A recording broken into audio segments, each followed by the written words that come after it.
For this sample, you need 2 rectangles of fabric.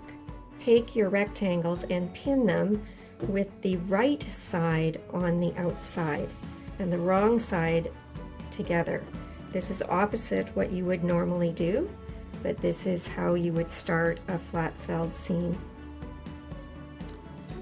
To start the flat felled seam, it's just like sewing any normal seam, except that the fabric is right side out instead of wrong side out. So I'm lining up on the 1.5, I'm placing the fabric underneath the needle, lowering the presser foot, regular stitch length 2.5. I'm going to sew forwards and backwards to lock my stitching and sew to the end.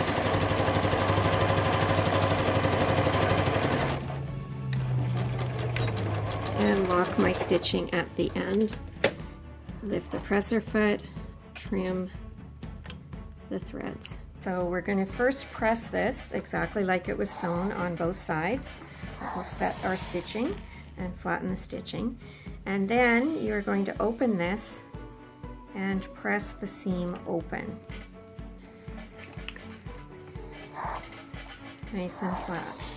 Then you're going to take your shears and you're going to cut one side of this 3 millimeters away from the stitching, so quite close to the stitching.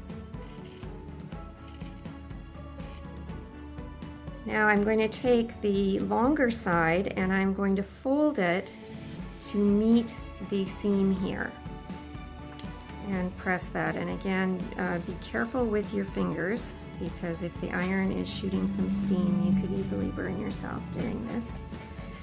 And you want to press that edge nice and flat.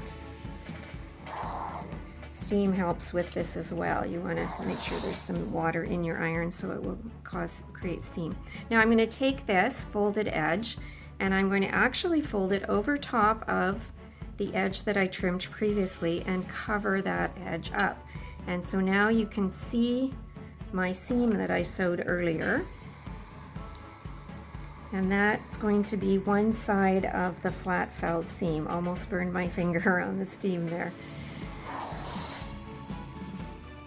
So we've done some pressing and trimming on our flat felled seam, and now we're going to finish it off with a row of top stitching. And so I'm going to be sewing very close to this folded edge. And again, I'm going to actually lower my needle before I start sewing so I can position it exactly where I want it, close to this folded edge. And then lower the presser foot, and similar to any sewing, I'm going to lock my stitching forward, backward, forward. And I am eyeballing where I'm stitching, but you can sometimes look for lines on your foot, anything that you can use as a guideline as you sew down this. And then back stitch again at the bottom, pull and trim your threads on both ends as always. And so now what you have, this was the original seam and this is my second row of stitching. And so you have this seam with the double stitching. And you often see this used on jeans or denim shirts because it's a very strong seam. And jeans originally were designed to last, to be used for rough work, and this type of seam is very strong, and it also is completely finished. There's no rough edges on the inside or on the outside of the seam. So our stitching is finished on the flat felled seams. So you can see here the original seam and then the seam that was just sewn on the machine along that folded edge. And we are going to give it a final press. So again, press on the right side, press on the wrong side, and you can see there's a nice clean finish on the wrong side as well as on the right side of the flat felled seam.